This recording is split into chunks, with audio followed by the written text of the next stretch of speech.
시작하게 되니까 사실은 여간 부담스럽지가 않습니다.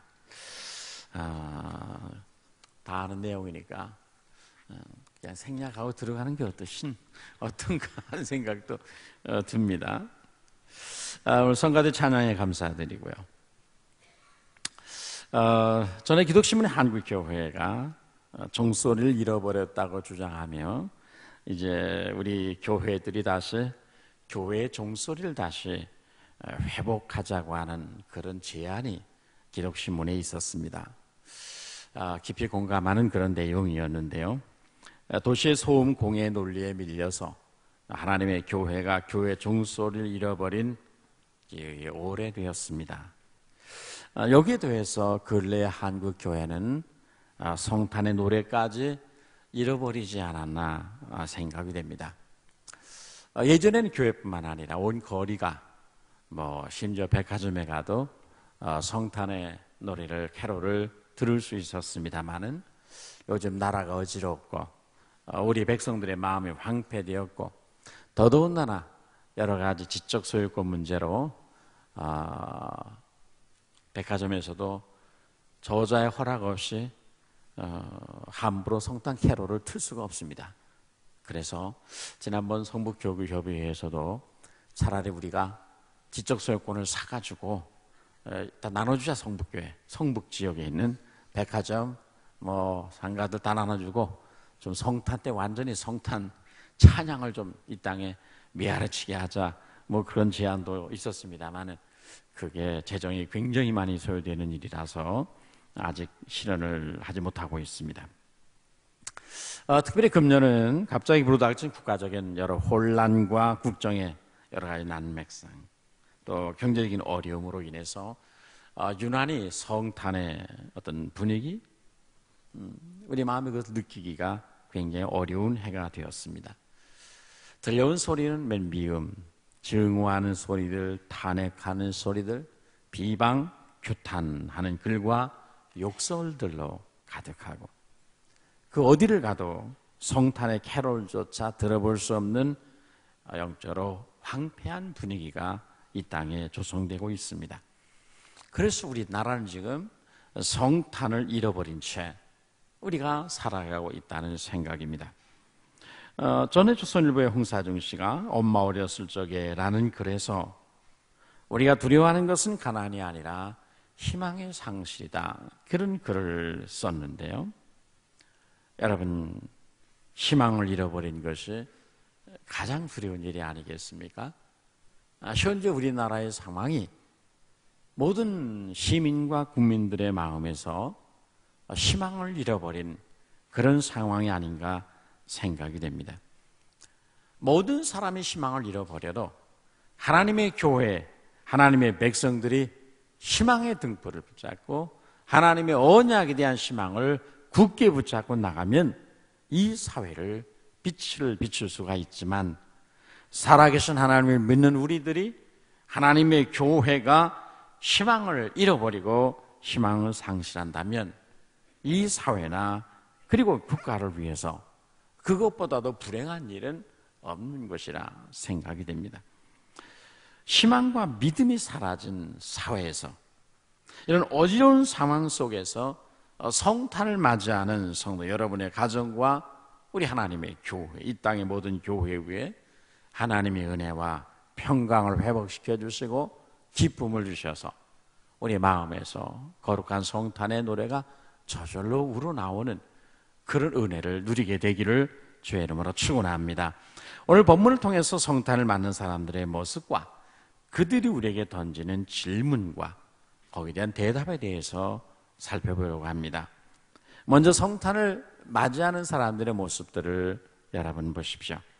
오늘 본문에 보면 이 성스러운 성탄을 맞는 인간의 세 가지 모습과 자세가 등장을 합니다.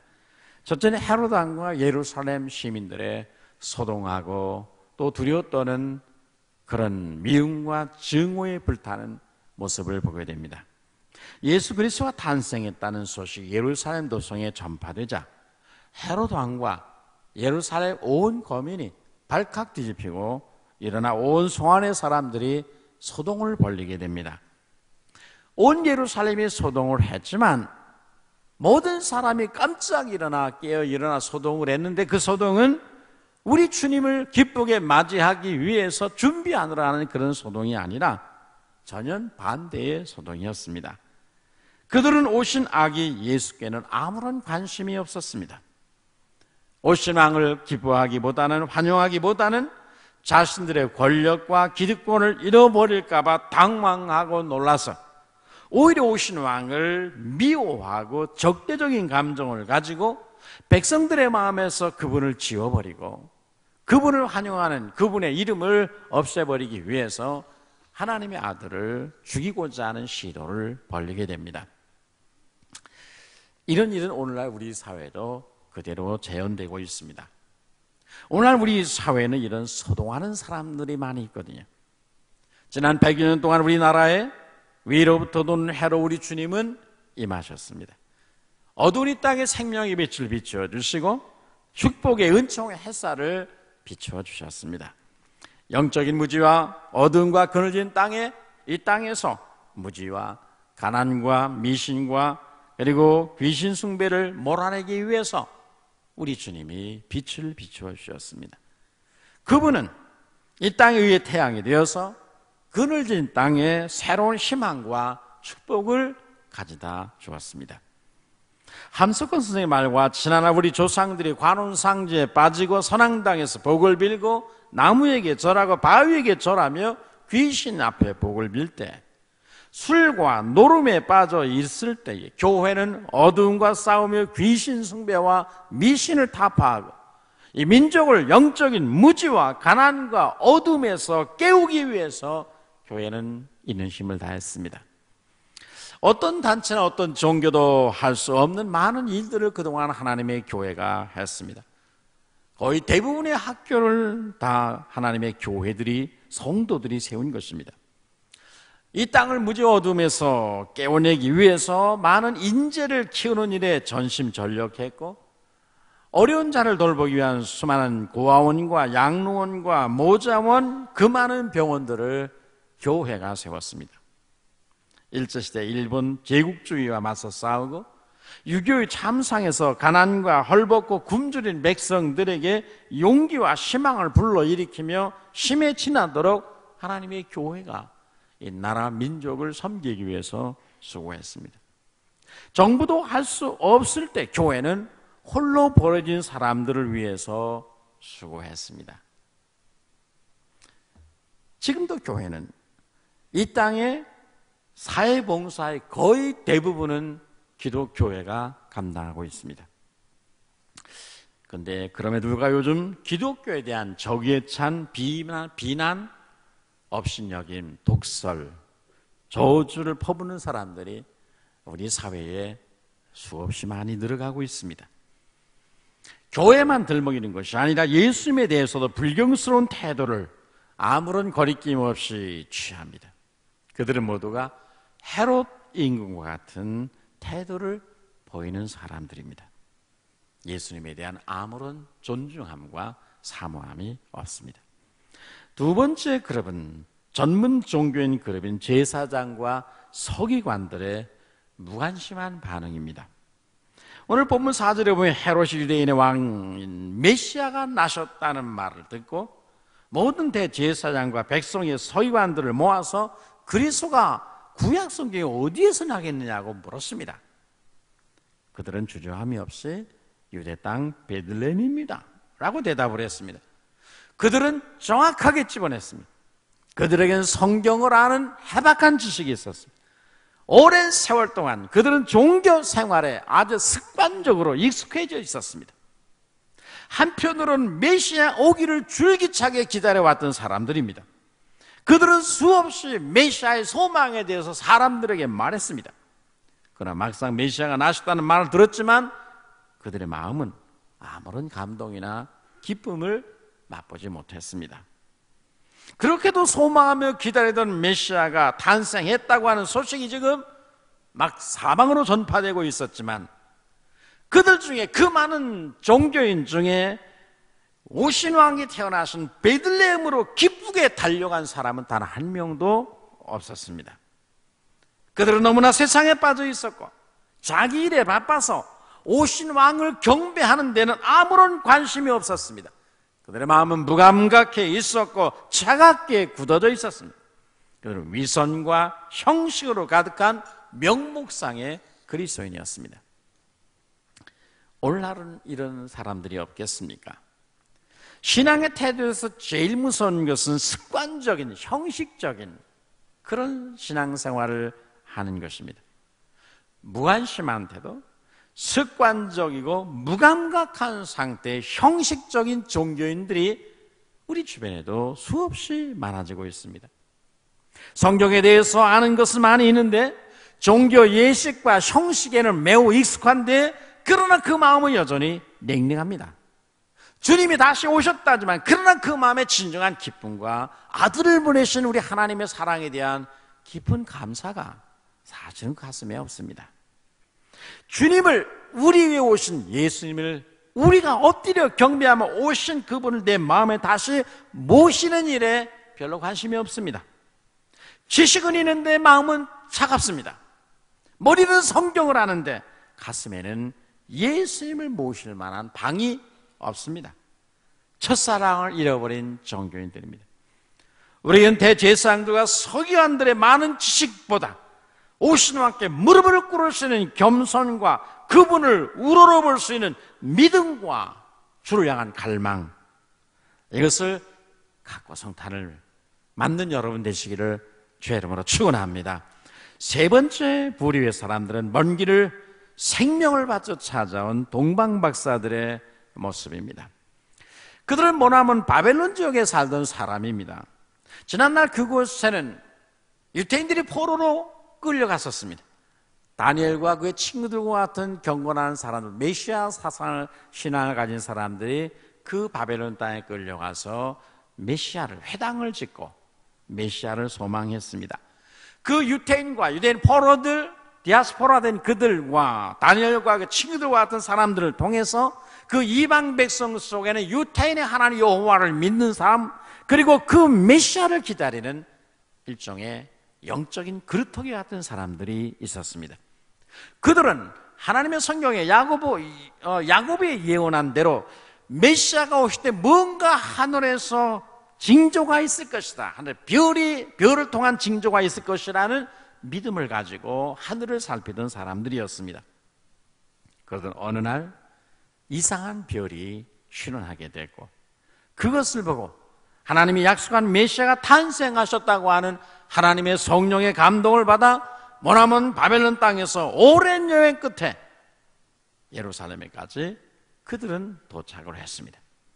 그리고 다시 베들레헴으로 가서 그곳에 구유에 누인 오신 왕 예수 그리스도, 아기 예수를 발견하고 그 앞에 감사와 깊은 감격을 가지고 경배하고 그리고 돌아갔습니다. 동방박사들은 비록 성경 지식은 아주 보잘것없는 작은 겨자씨만한 것이었습니다. 그러나 그들의 신앙에는 생명이 있었습니다. 형식적인 죽은 신앙인들이 아니었습니다. 비록 겨자씨만한 믿음이었지만 그 믿음을 가지고 오실 왕을 기다리며 갈망하던, 그분 얼굴 뵙기를 소망하던 신앙인들이었습니다. 그들은 왜 고향과 친척과 아비집을 떠나서 멀고 험한 길을, 수천리 길을 달려온 것입니까? 장사하기 위해서인가요?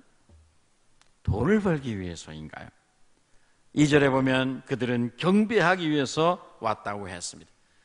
그들은 오신 왕을 한 번 뵙고 그분께 한 번 경배하기 위해서 수천리 길을 갑니다. 강을 건너고 산을 넘고 모래사막을 지나 수천리 길을 갔습니다. 강의 위험과 사막의 위험과 강도의 위험과 죽음의 위험을 무릅쓰고 그들은 그 길을 갑니다. 그들은 예수님께 한 번 경배하기 위해서 이 세상에서 가장 많은 희생을 치른 그런 예배자들이었습니다. 누가 우리 주님을 한 번 예배하기 위해서 그토록 많은 희생과 수고를 아끼지 아니하고 여러분 투자하겠습니까? 그들이 마침내 베들레헴에 도착해서 구유에 나신 아기를 뵙고 경배드릴 때 그들의 마음의 감격은 얼마나 컸겠습니까? 그날은 그들의 평생의 생애에서 최고의 날이었습니다. 그날의 감격과 거룩한 기쁨을 그들은 평생에 잊을 수 없었을 것입니다. 그분 앞에 엎드려 오실 왕을 우르르 경배하며 그들이 오래전부터 메시아가 오시면 드리려고 준비했던 예물을 꺼내 그분 앞에 드렸습니다. 그분을 만난 거룩한 기쁨, 감격을 가지고 고향으로 돌아갔습니다. 그리고 그 감격을 오신 왕에 대해서, 그들의 아들, 딸에 대해서, 그들의 손자, 손녀들에 대해서, 그 오신 왕을 경배했던 그들의 그 감격스러운 그 감동과 마음을, 기쁨을 그들의 아들, 딸과 손자, 손녀들에게 말해주었습니다. 여러분, 오늘 사는 우리들에게도 우리 하나님께서 이런 마음을 부어주시기를 주의 이름으로 축원합니다. 오늘 2016년 성탄을 맞이하는 여러분의 최고의 관심사는 무엇입니까? 예수 그리스도가 누군가를 참되게 알 뿐만 아니라 그분을 내가 오늘 만나고 그분을 내 마음의 방에 모시는 일에 여러분의 최고의 관심이 있어야 합니다. 그러면 여러분의 삶의 놀라운 변화를 경험하게 될 줄로 믿습니다. 우리 인생의 목적이 달라지고 우리 예배가 달라집니다. 우리 자녀들과 우리 손자들에게 무언가를 말해줄 위대한 유산이 여러분에게 생깁니다. 우리의 삶의 환경이 어떠하든지 그 감사와 기쁨과 평강을 누리는 은혜를 여러분이 얻게 될 줄로 믿습니다. 오늘날도 성탄을 맞는 사람들 중에 이 세 부류의 사람이 있습니다. 여러분은 이 세 종류의 사람들 가운데 어떤 사람에 속합니까? 헤롯 왕과 소동하는 예루살렘 시민들의 모습에 속해 있습니까? 많은 성경이라는 지식은 있지만 주님을 모시고 그분을 경배한 일에 별다른 감동이 없는 냉랭한 마음을 가진 전문 종교인 그룹에 속해 있습니까? 아니면 동방 박사들이 가졌던 그 기쁨을 소유하고 있습니까? 여러분은 어떤 사람에게 속해 있습니까? 두 번째로, 왕으로 나시니가 어디 계시뇨라고 하는 이 동방의 박사들의 질문에 대해서 여러분 생각해 보십시오. 그들이 하늘의 별의 인도를 받아 수천리 길을 여행한 끝에 예루살렘에 도착을 했습니다. 약 4,000km 정도 여행을 했을 것이라고 보아져요. 그 거룩한 도성이 그런데 너무나 조용한 것입니다. 잠들어 있었어요. 세상 일에 빠져 있었어요. 분유했습니다. 자신들의 구원의, 영혼의 구원의 문제에 무관심했었습니다. 지금 오실 왕이 나타났는데 태어났음에도 불구하고 그들은 아무런 관심이 없었습니다. 예루살렘 거리를 다니면서 동방 박사들은 만나는 사람마다 붙잡고 물었습니다. 유대인의 왕으로 나시니가 어디 계시냐? 우리가 동방에서 그의 별을 보고 그분께 경배하러 여기 왔노라고 말했습니다. 그들은 온 예루살렘 거리를 다니면서 사람마다 붙잡고 물었습니다. 도대체 오신 왕이 어디 계신가? 왕이 나셨는데, 분명히 메시아가 오셨는데 그분은 어디 계신가? 우리가 그분께 가서 그분 앞에 경배하기 위해서 우리는 여기 왔다고 말을 했습니다. 유대인의 왕으로 나셨다, 유대인의 왕이 나셨다는 말을 듣고 예루살렘 성 사람들은 깜짝 놀랐습니다. 소동했습니다. 갑자기 왕이 나셨다는 소문이 퍼지면서 일대에 소동이 일어났습니다. 헤롯 왕궁에서부터 거리의 서민들의 집과 골목에까지 사람들이 술렁거렸습니다. 유대인의 왕으로 나시니가 어디 계시냐? 오늘 이 질문이 우리들의 귀에도 들립니다. 동방의 박사들이 예루살렘에 이르러 예루살렘 사람들에게 묻는 이 질문은 신약 성경에 나오는 첫 번째 질문입니다. 구약에 나오는 첫 번째 질문은 아담아니가 어디 있느냐라고 죄인을 용서하게 부르시는 우리 하나님의 질문입니다. 그러나 신약에 나오는 첫 번째 질문은 유대인의 왕이 어디 계시냐라는 질문입니다. 이 질문을 통해서 그분이 오늘날 우리 성도들이 어디 계신가를 알고 어느 곳에 그분이 임재해 계신 것을 알고 그분을 경배하는 삶으로 나가라고 하는 하나님의 음성이요, 우리의 삶의 길을 안내하는 하나의 표지판입니다. 여러분, 왕으로 나신 이는 오늘날 어디 계십니까? 이제 이것이 여러분이 대답할 질문입니다. 동방의 박사들은 당연히 오실 왕은 예루살렘 왕궁이 있는 예루살렘에 태어날 것이라고 생각을 했습니다. 심지어는 성전에 있을 것이라 생각을 했습니다. 그들이 오면 예루살렘의 온 도성이 기쁨을 가지고 거룩한 찬미를 가지고 하나님께 감사하고 오신 왕을 찬양하는 소리로 온 도성이 가득할 줄로 생각을 했습니다. 그런데 막상 와서 보니까 너무 조용한 것입니다. 어디를 보아도 오신 왕이 보이지 않았습니다. 골목에도, 거리에도, 왕궁에도, 사람들의 집에도, 심지어는 하나님의 성전에 가도 오신 왕이, 나신 왕이 계시지 않았습니다. 그래서 모든 사람을 향해서 그들은 계속 질문을 던졌습니다. 사람들마다 붙잡고 왕으로 나신 이가 어디 계시냐라고 질문하게 됩니다. 그러나 그들은 아무도 오신 왕이 어디에 계신지 알지 못했습니다. 이것이 오늘 우리의 문제 아닙니까, 여러분? 오늘 우리의 왕이요 구주로 나신 분은 어디 계신가요? 우리를 구원할 하나님의 약속한 메시아가 오셨는데 그분은 지금 어디에 계십니까?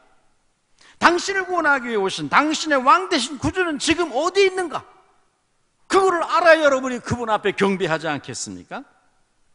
오늘 우리 주님께서 우리를 향해, 오늘 하나님께서 우리에게 질문한다면 유대인들의 왕으로 나시니가 어디 계시냐? 내 인생의 구주가 나셨는데 그가 어디 계시냐라고 여러분에게 질문한다면 뭐라고 여러분 대답하시겠습니까? 성탄절의 가장 중요한 것은 무엇입니까? 우리의 왕이 오늘 어디에 계시냐는 것입니다. 그리고 그분을 진정으로 우리가 경배하고자 하는 갈망이 우리에게 있느냐, 이것이 가장 중요합니다. 여러분은 우리 위에 나신 예수님께서 어디에 계신지 알고 계십니까? 그러면 가르쳐 주십시오. 그분은 어디에 계신가요? 웅장하고 화려한 왕궁이나 아니면 호텔에 계신 것입니까? 부한 자의 집에 계신 겁니까? 아니면 가난한 사람의 뒷골목에 계신 것일까요? 아니면 촛불 집회 시위에 나가 현장에 사람들에서 소리 지르고 비방하고 규탄하고 저주하는 그 속에 예수님이 계신 것입니까? 아니면 저 하늘 보좌에 홀로 우리 주님이 좌정에 계신 것인가요? 소동하는 백성들 속에 예수님은 계시지 않았습니다. 차가운 지식만 가지고 머리로만 예수를 믿는 종교인들 속에도 예수님은 계시지 않았습니다. 오늘 우리 시대의 성탄절도 그러하지 않겠습니까? 성탄절이란 무정 소동하는 그곳에 예수님은 없고, 촛불을 들고 정의를 위해서 함성을 지른다고 하면서도 정작 그들의 인생에 구주가 오신 것에 대한 외면하는 그곳에 평화의 왕으로 오신 왕 중의 왕은 계시지 않습니다. 예수님에 대해서 잘 안다고 하는 종교인들, 성경 지식은 줄줄이 암송하며 꿰뚫고 있으나 그분을 예배하며 그분을 오늘 내가 만나 그분께 내 삶을 다시금 드리겠다고 하는 뜨거운 마음이 없는 형식적인 종교인들 속에 물론 예수님 안 계십니다. 그렇다면 어디에 계시겠습니까? 우리는 오늘 가장 중요한 문제는 그분은 이 시대에 어디에 계시냐 하는 것입니다. 그것을 알아 우리 모두가 그분 앞에 달려가 무엇으로 그분을 감사의 제사를 드릴 수 있을까를 결정하지 않겠습니까? 세 번째는 유대 베들레헴으로 가라는 말씀에 대해서 여러분 생각해 보십시오. 헤롯 왕은 유대인의 왕이 나셨다는 말에 깜짝 놀랍니다. 자기가 왕인데 또 다른 왕이 나왔다니. 그래서 그는 그가 메시아를 가리키는 것임을 알고 대제사장들과 서기관들을 불러서 성경에 구약에 메시아 그리스도가 어디서 난다고 예언되었느냐고 질문했더니 그들은 해박한 성경 지식이 있기 때문에 주저함 없이 유대 베들레헴입니다 라고 대답을 합니다. 그러자 헤롯 왕은 다시 박사들을 불러서 왕은 유대 베들레헴에 나셨다, 그리로 가라고 말합니다. 그래서 동방의 박사들은 그들의 예언의 말씀을 믿고 그 말씀이 가리키는 곳으로 가게 됩니다. 그랬더니 그들의 발걸음이 베들레헴에 당도하게 됐고 거기에 구유에 누이신 아기 예수님을 뵙는 영광을 누리게 됐습니다. 오늘 우리는 주님을 만나러 어디로 가야 되겠습니까? 여러분, 우리 모두가 동방의 박사들처럼 다른 나라로 예루살렘으로 우리가 수많은 여행을 떠나야 되겠습니까? 성경에 보면 이들이 예루살렘에 갈 때는 별의 인도를 따라 팔레스타인까지 왔는데 팔레스타인 경계에 들어와서 이제 유대 땅의 경내에 들어와서는 별의 인도를 잃어버리게 됩니다. 본문 9절과 10절에 보면 이렇게 기록되어 있습니다. 그들이 베들레헴으로 다시 돌아갈 때에, 즉 박사들이 왕의 말을 듣고 갈새 동방에서 보던 그 별이 문득 그 앞서 인도하여 가다가, 그래서 그들이 기뻐하고 또 기뻐하고 기뻐했다 그랬어요. 동방에서 보던 그 별이 문득 그 앞서 인도하여 가더니라는 말은 그동안에는 그들이 별을 잃어버렸다는 것을 암시하는 것입니다. 그들의 별의 인도를 따라 바벨론 땅에서부터 예루살렘, 유다 땅까지 왔습니다. 유다 땅에 도착해서는 별의 인도를 따라가지 아니하고 자기들의 생각을 따라가므로 별의 인도를 잃어버리게 됩니다. 자기들 생각에 유태인의 왕이니까 당연히 왕궁에 있는 예루살렘일 것이라고 생각을 했습니다. 유태인의 왕이니까 당연히 성전, 하나님의 성전이 있는 예루살렘에 출생했었을 것이라, 성전에 계실 것이라고 생각을 해서 별을 따라가지 아니하고 유대 땅에 들어와서는 자기의 생각대로 따라가서 예루살렘으로 갔습니다. 그러자 이제까지 수천리 길을 그들 앞서 인도하던 별이 갑자기 사라집니다. 그들은 예수 없는 곳에 가서 왕으로 나신 이를 찾게 됩니다. 예수님 없는 곳에 가서 유태인으로는 왕으로 나신 이가 어디 계시냐라고 그분을 찾으며 헛된 수고를 하게 됩니다. 여러분, 저와 여러분도 이 동방박사 같은 실수를 우리가 범하지 말아야 됩니다. 우리가 항상 쫓아갈 것인데 그것은 바로 하나님의 말씀입니다. 하나님의 말씀을 따라가되 끝까지 주님의 임재가 있는 자리까지 그 말씀을 따라가야 됩니다. 우리는 항상 하나님의 말씀대로만 쫓아가야 됩니다. 그래야 주님의 임재를 만나게 되고 주님이 계신 곳에 우리가 이르게 되고 거기서 주님을 참된 기쁨을 가지고 예배할 수 있습니다. 예수님의 하나님의 말씀을 제쳐놓고 인간의 생각, 인간의 지혜, 인간의 꾀와 인간의 방법을 따라가면 우리는 예외 없이 예수 없는 곳에 가서 주님을 찾게 됩니다. 아무리 찾아도 주님을 만날 수 없습니다. 아브라함도 하나님께서 본토 친척 아버지 집을 떠나 내가 네게 지시할 땅으로 가라고 말씀했을 때는 말씀을 따라갔습니다. 동방의 박사들처럼 그들은 바빌론 땅 갈대아우르에서 말씀을 따라 가나안 땅까지 왔습니다. 거기서 하나님의 진리를 따라 살다가 그래서 축복을 받았습니다. 그런데 어느 시점에서 10년 세월이 지난 후에 그의 아내 사라의 말을 듣고 애굽 여인 하갈을 통해서 이스마엘을 낳아버립니다. 하나님의 음성을 따라가지 아니하고 아내의 불신앙적인 조언을 따라갑니다. 그것이 그 자신과 가문의 갈등을 일으키고 지금까지 아랍 진영과 이삭의 후손인 이스라엘 사이의 대결과 전쟁을 끊임없이 물려주게 됐습니다. 저와 여러분도 마찬가지 아니겠습니까? 언제나 하나님 말씀만 쫓아가고 말씀대로만 사시는 여러분 되시기를 축원합니다. 주님은 말씀을 따라가는 길에서 만나게 되거든요. 우리 가운데 오신 주님을 만나기 위해서 동방 박사들처럼 하늘의 별을 따라 사막을 횡단하고 수천리 길을 여행할 필요는 없습니다. 대신 여러분 하나님의 진리의 말씀이 뭐라고 손짓하는가를 말씀으로 가야 됩니다. 왕으로 오신 분을 내가 만나고 경배하려면 여러분 모두가 하나님의 진리를 따라가시기를 축원합니다. 동방 박사들은 별을 따라갔습니다. 다시 베들레헴으로 갑니다. 왜냐하면 왕은 베들레헴에 나신다고 예언됐기 때문에 그 말씀을 믿었습니다.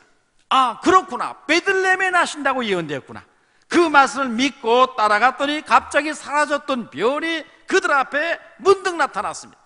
너무 기뻤습니다. 너무 감사했습니다. 크게 기뻐하고 또 기뻐했습니다. 말씀이 명하는 곳으로 갈 때 우리는 하나님의 인도를 받게 되고 우리는 큰 기쁨 중에 하나님의 임재 속에 예배하고 하나님 앞에 영광을 돌리는 참된 예배자로서의 삶을 살게 될 것입니다. 오늘날 왕으로 나신 이는 어디 계십니까? 주님은 유명한 산상수훈을 시작하시면서 이렇게 말씀하셨습니다. 심령이 가난한 자는 복이 있나니 천국이 저희 것입니다. 천국은 예수님이 임재하는 것입니다. 주님 임하여 다스려 주시는 것이 천국입니다. 천국은 주님 임재하여 마음을 다스려 주시는 곳, 그것이 어딘가? 가난한 마음입니다. 주님 어디 계신가? 가난한 마음에 계십니다. 심령이 가난한 마음, 거기 그 가난한 마음이 예수님이 누우신 이 시대의 구요입니다. 주님은 어디 계십니까? 심령이 가난한 마음에 계십니다. 물질적으로 가난함을 말하는 것이 아니라 의에 줄이고 목마른 마음, 마음에 겸손이 있는 마음, 십자가의 사랑 앞에, 은총 앞에 그 마음에 깨어지고 부서진 마음 속에 우리 주님이 임하셔서 그 마음을 다스린단 말이죠. 그 마음이 바로 예수님이 계신 구요입니다. 단순히 상처받은 마음이 아니라 하나님 앞에서 자신의 연약함과 부족함을 알고 애통하며 겸손한 마음, 하나님의 은혜를 옷 입고자, 그 은혜를 덧입고자 날마다 갈망하며 사모하는 마음, 거기에 주님이 보좌로 임하고 계십니다. 오늘 우리 사회에 이런 마음을 지닌 사람들이 날마다 더하게 되기를 주의 이름으로 축원합니다. 또한 여러분, 주님은 어디 계십니까? 왕으로 나신 우리 주님은 어디 계신가요? 미움과 증오가 아닌 사랑이 있는 곳에 그분이 오늘도 임하여 계십니다. 요한일서 4장 16절에 하나님은 사랑이시라, 사랑 안에 거하는 자는 하나님 안에 거하고 하나님도 그 안에 거하시느니라고 했습니다. 하나님이 어디 계셔요? 사랑이 있는 곳에 계신다고 그랬습니다. 사랑이 머무는 그곳에, 하나님의 사랑을 깨닫는 그 마음 속에, 그 사람들 속에 예수님이 영적으로 임재하고 좌정하신단 말이죠. 하나님의 미움과 증오와 시기가 있는 곳에 임하여 계신 것이 아니라 사랑과 화평과 오래 참음과 자비와 양선과 충성과 온유와 절제의 겸손한 마음을 가진 바로 그곳에 주님이 임하여 계십니다. 그곳이 주님의 보좌가 임한 것이고 주님이 계신 베들레헴 구요입니다. 여러분의 마음이 예수님이 누우신 구유가 되기를 주의 이름으로 축원합니다. 오늘 우리 사회는 서로를 미워하고 정죄하고 비방하고 업신여기고 모욕하는 정신으로, 규탄하는 정신으로 가득하고 미움과 증오로 얼룩진 사회가 되어가고 있습니다.